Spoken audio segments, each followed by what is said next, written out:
पहाड़ों की अनकही बातें। सुबह के 7 बजे थे और हमें और जल्दी निकलना था क्योंकि आज पहाड़ों को करीब से जानने का मौका मिल रहा था। मैंने कभी नहीं सोचा था कि आज का अनुभव मेरे लिए यादगार बन जाएगा। हम 7 लोग अपनी तैयारी के साथ अपनी गाड़ी में बैठ गए। हमारे साथ पहाड़ों की जानकारी रखने वाला एक गाइड भी था। तो यहाँ से शुरू होने लगा हमारा सफ़र। हम पहाड़ों पर चढ़ना शुरू कर रहे थे, तभी एक औरत आई और हमसे लिफ्ट मांगी।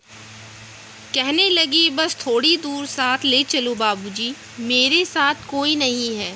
मुझे तरस आ गया, पर उसे देखकर हमारे गाइड के जैसे होश उड़ गए और उसने वहाँ से जल्दी चलने को कहा। मैं उसके इस व्यवहार से हैरान था और मुझे बुरा भी लगा।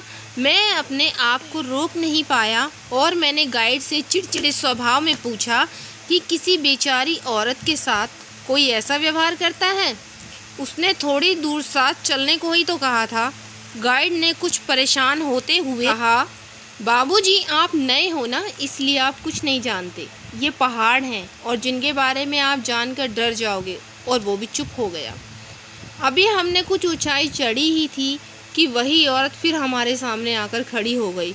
उसे देख कर मैं दंग रह गया और मेरे मुंह से सीधा यही निकला कि ये हमसे पहले कैसे आई, वो भी बिना किसी साधन के।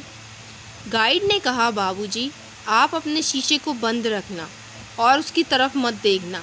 मैं हैरान था।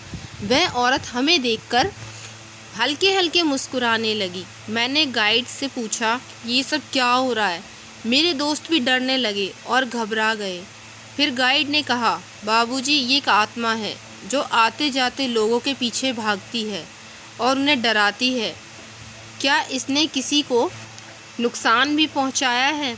मेरे दोस्त ने पूछा। जी बाबूजी, जब ये किसी से लिफ्ट मांगती है और इसे कोई बिठा लेता है तो गाड़ी इसके कंट्रोल में हो जाती है और उसके बाद वो खाई में गिर जाता है। अब हमें डर लग रहा था। मैंने गाइड से पूछा कि ऐसा क्यों करती है? तब गाइड ने कहा कि सालों पहले ये यहीं रहकर जंगल से लकड़ी लाकर अपना गुजर बसर करती थी। उसके साथ 2 छोटे बच्चे भी थे। उसके अलावा इसका साथ देने वाला कोई नहीं था। एक दिन उस रास्ते पर जवान लड़का लड़की की गाड़ी जा रही थी जो घूमने के नाम पर नशे में धुत थी और सामने आने वाली चीज़ों को नुकसान पहुंचा रही थी। तभी ये औरत जंगल से अपने बच्चों के साथ थकी हारी घर को लौट रही। अचानक उस गाड़ी ने इन्हें खाई में धकेल दिया और तभी से ये औरत यहाँ आने जाने वाले लोगों को परेशान करती है। उसकी बातें सुनकर हमें बहुत दुख हुआ। इतने में गाइड ने कहा, बाबूजी आगे पहाड़ से एक रास्ते से निकल के फिर वह नहीं आएगी। आज उस बात को कई साल हो गए, लेकिन ऐसा लगता है जैसे कल की बात है। वादियों में हर पहाड़ एक कहानी लिए हुए है, जिसमें से ये एक थी।